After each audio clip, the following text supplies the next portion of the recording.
Um, have you ever looked at a modern family calendar and just felt completely, utterly overwhelmed? Oh, yeah, constantly. Right. I mean, I am talking about the sheer volume of commitments, the overlapping time slots, those color-coded columns that look less like a helpful organizational tool and more like a ridiculously complicated game of Tetris. It really is. It's an administrative nightmare, It is. There is this constant shuttling from one practice to another recital to another game, and it just leaves everyone, eating dinner in the backseat of a car. which is happening in neighborhoods everywhere. Everywhere. So if you are nodding your head right now, or even just feeling your blood pressure spike a little bit, thinking about your own schedule, you are in exactly the right place today. Absolutely. Because today we have a really clear mission.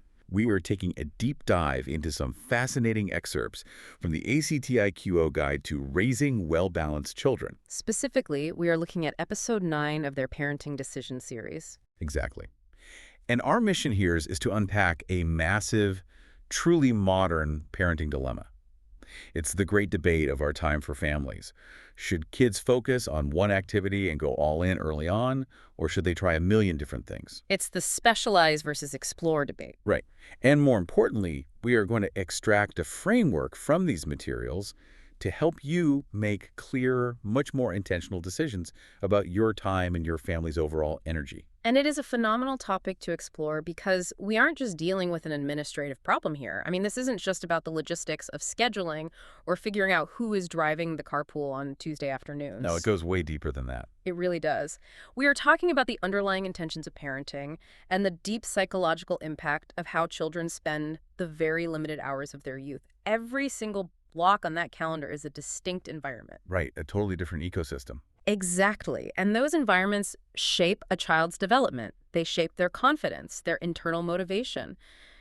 When we look at a schedule, we are really looking at the architecture of a childhood. Okay, let's unpack this, because the guide makes it very, very clear from the jump that this isn't a situation where one group of parents is objectively right and the other is just maliciously wrong. Not at all. Everyone is trying their best. Right. The great activity debate breaks down into two distinct camps, and both of these perspectives come from genuinely good intentions. Every parent just wants their children to grow, to build confidence, and to develop skills that will actually help them later in life. Nobody is trying to burn their kids out on purpose. No one is waking up saying, let's ruin sports for my kid today. So on one side of this debate, we have what we can call the specialization camp. The believers in early focus. Yes. And the logic here is very straightforward. Honestly, historically speaking, it has a massive amount of appeal.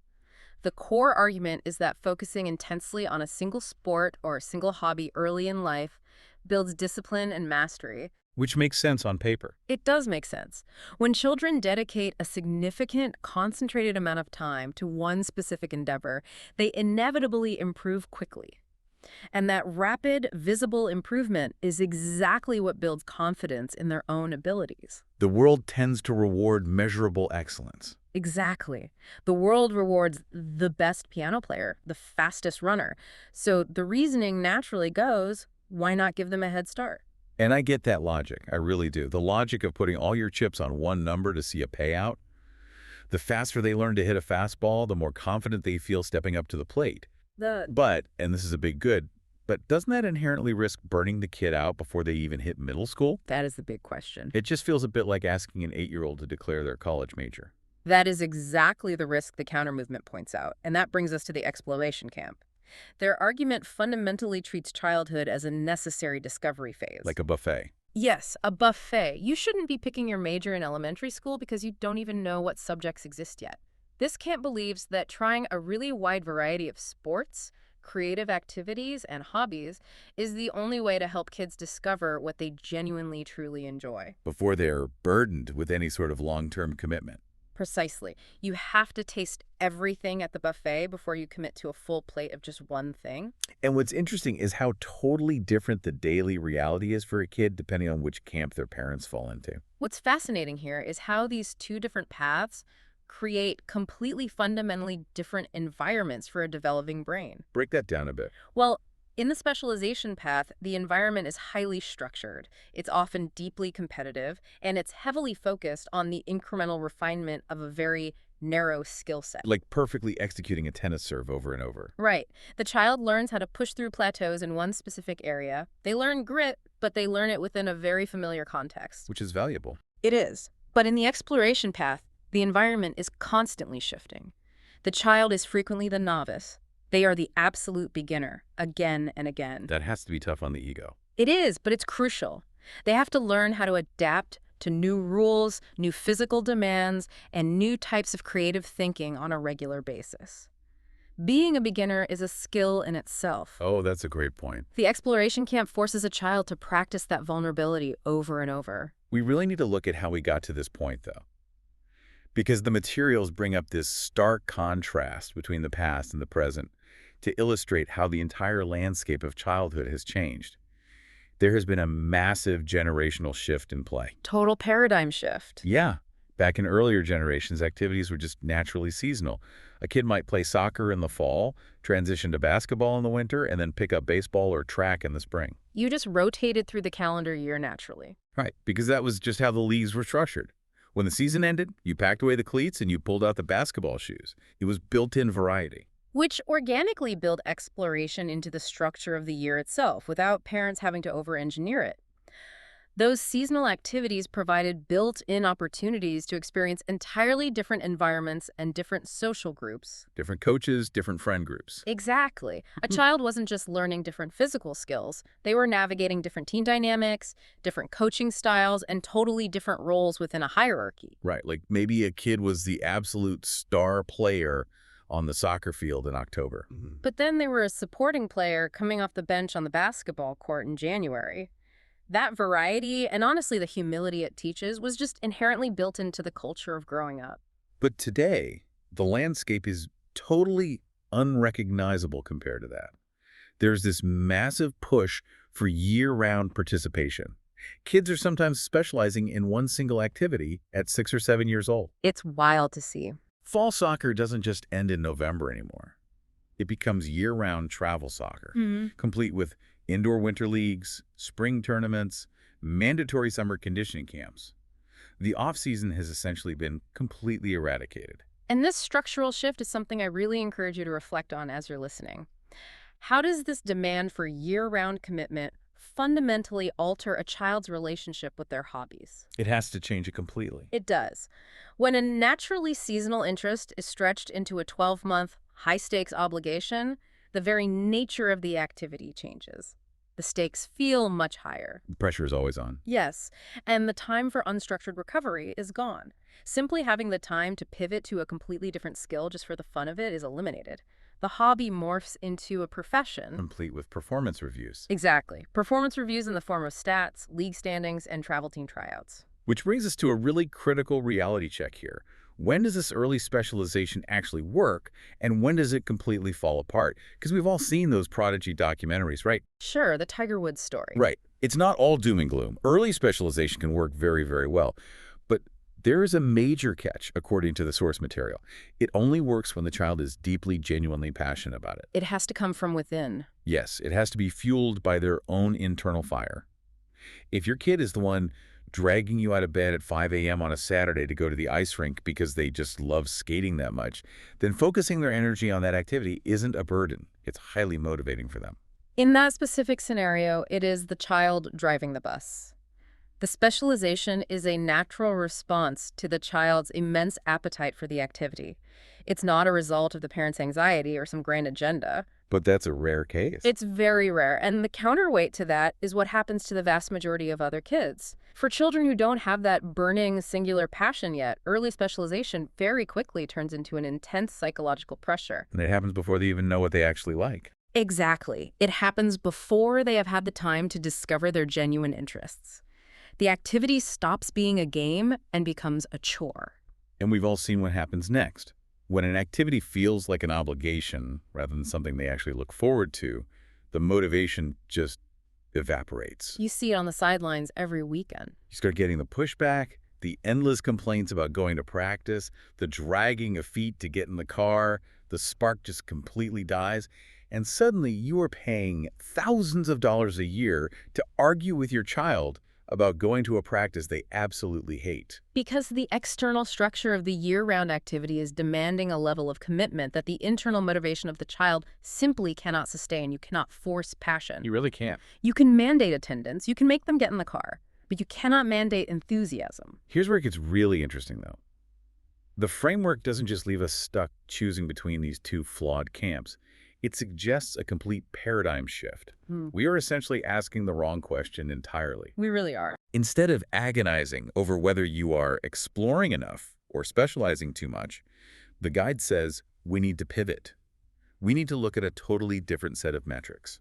Redefining the question is the turning point of this entire philosophy. We need to stop asking what will make them the best and start asking entirely different questions about their daily experience. Right. The new questions are, which activities actually energize my child? Which ones spark curiosity, excitement, and genuine confidence? If we connect this to the bigger picture, this shift is profound. By changing the question, you fundamentally move the focus away from external expectations. Away from the noise. Exactly. You move away from the pressure of competition or what the neighbors are doing or what an elite travel team coach is demanding of 9-year-olds. You place the focus entirely on the child's actual internal experience. It's much more mindful. It becomes a mindful observation of their well-being rather than a cold calculation of their future resume. And that leads us to the ultimate metric.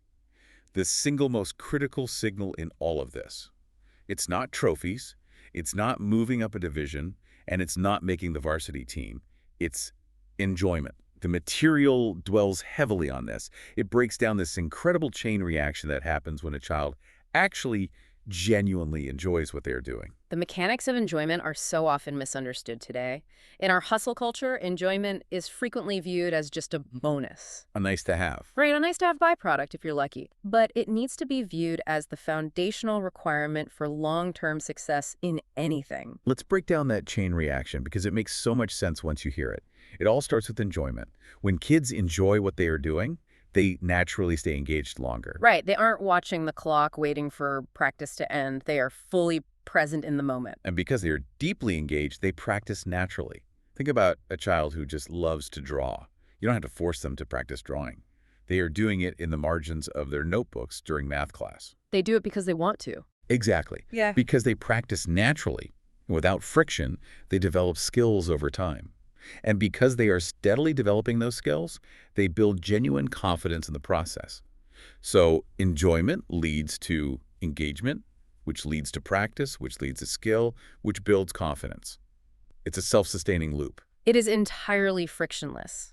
When enjoyment is present, the discipline and the mastery that the specialization camp is so desperate to achieve actually occur naturally. You don't have to force it. They just happen as a byproduct of the child's engagement rather than having to be forced through sheer willpower, bribery, or parental pressure. Yeah. It creates an ecosystem of growth that is driven from the inside out. Okay, but let's get practical here. Because I can hear people saying, that sounds great, but how do I do it? How do you actually track this in the real world? How do you know if an activity is genuinely providing that enjoyment and energy, or if it's just draining everyone involved? Because when you're in it, it's hard to see. Exactly. As a parent, when you are in the thick of a busy week, everything feels like a blur. You're just trying to get to variety. This is where a specific tool is introduced in the material. It's a platform called ACTIQO. And for the record, the guide provides an explicit pronunciation for us. It is pronounced ACTIQO. ACTIQO. It is a family decision intelligence platform which you can find at getacti.com. So how does this ACTIQO platform actually quantify something as subjective as a kid's after-school schedule? Because tracking feelings can be pretty vague. It removes the vagueness by breaking it down into 5 very specific objective signals. This is where the framework becomes highly actionable for families. The 5 signals are time, cost, energy, enjoyment, and progress. Time, cost, energy, enjoyment, and progress. Yes. By evaluating every single activity against these 5 metrics, you remove the emotion and the fatigue from the decision-making process. Let's really dig into those 5, because I think the distinction between some of these is where the magic actually happens. Time and cost are pretty obvious. Time is not just the hour of the game. It's the 30 minutes of driving, the 15 minutes of getting gear on, the entire weekends lost to tournaments. The hidden time. Right. And cost is the registration fees, the equipment, the mandatory team jackets. But it's the next three that I find really fascinating. Yeah. How does the platform separate energy from enjoyment? Aren't those basically the same thing? That is a brilliant distinction to make, and they are absolutely not the same thing. Enjoyment is the in-the-moment experience. While they're doing it. Right. Is the child smiling on the field? Are they laughing with their teammates? Are they having fun while the activity is actually happening? Okay. But energy is what happens afterward. Energy is the residual effect. Yeah. When they get in the car after that art class or that soccer game, are they completely depleted, cranky, and melting down? Or are they buzzing, talkative, and physically vibrant? An activity can be enjoyable in the moment, but still be a massive drain on a child's overall energy reserves. ACTIQO separates those so you can see the full picture. That makes total sense when you put it that way. A kid might love playing video games with their friends online, so that's high enjoyment. But afterward, they are irritable and exhausted, so that's negative energy. Exactly. And then the fifth metric is progress, which I assume means, are they actually getting better at the thing, or have they been stuck at the exact same skill level for 3 years despite you spending thousands of dollars and hundreds of hours? Taking a step back, what this really means is that families finally have a diagnostic tool for their time.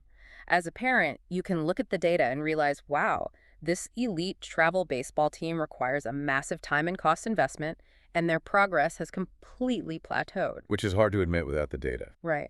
And worse, you might see that their energy and enjoyment signals are consistently flat or even negative. You can actually see the matrix. It takes all that ambient parental guilt, because there is always guilt, and it replaces it with cold, hard data. It gives you permission to let things go. It gives you an out. It does. Yeah. If an activity is scoring terribly on energy and enjoyment, you have objective proof that it's time to pull the plug. It highlights which commitments are genuinely enriching your child's life and which ones are simply filling space on an already overscheduled calendar. And that is the ultimate revelation here. The goal of childhood is not to specialize early just to win a localized arms race in your zip code. And the goal is certainly not to just stay relentlessly busy. Just to keep moving. Right. The goal is to help children discover experiences that build confidence, curiosity, and enjoyment over time. That is the true north. Everything else is just noise. It's incredibly freeing to think about it that way, just letting go of the noise. It is. And this brings it directly back to you, listening to this right now. Yeah. I want you to consider your own calendars or your children's calendars if you are a parent navigating all this chaos. Open up the app and look at it. Yes. Look at the blocks of time you have committed to this coming week. Are the activities currently taking up your time generating energy and joy? Or are they just filling empty space because you feel an unspoken societal pressure that the space needs to be filled? The fear of missing out. Exactly. So what does this all mean? It means I would challenge you to perform your own energy audit on your daily commitments. An energy audit. Run your week through the ACTIQO framework. Ask yourself honestly, what is the true time investment? What is the total cost? What is the resulting energy level? What is the genuine enjoyment? And is there actual progress being made? I absolutely love that framing. Taking a hard, honest look at where the joy actually lives on that calendar versus where the obligation is draining it all away. It really forces you to defend why you were doing what you were doing. It does. And looking at all this through the lens of those 5 metrics clarifies things in a way that just a vague gut feeling cannot. But before we wrap up, this raises an important question. Okay, lay it on me. If the ultimate goal of tracking time, cost, energy, and enjoyment is to prevent merely filling space on a busy calendar, how highly would a completely blank, unstructured afternoon score on those exact same metrics? Oh, wow. A totally blank afternoon. Let's run the numbers on that. 0 cost, 0 scheduled time investment. But the potential for massive energy and enjoyment because they are entirely self-directed. That is a brilliant point. It scores incredibly well. It really does. We spend so much time obsessing over optimizing and measuring the activities we schedule that we might completely forget to measure the profound value of having no scheduled activity at all. That unstructured boredom might just be the most valuable block on the entire calendar. It is certainly worth considering. That is something I am definitely going to be chewing on, and I hope you do too. Thank you so much for joining us on this deep dive, and we'll catch you next time as we continue to unpack the ideas that shape our world. Keep exploring.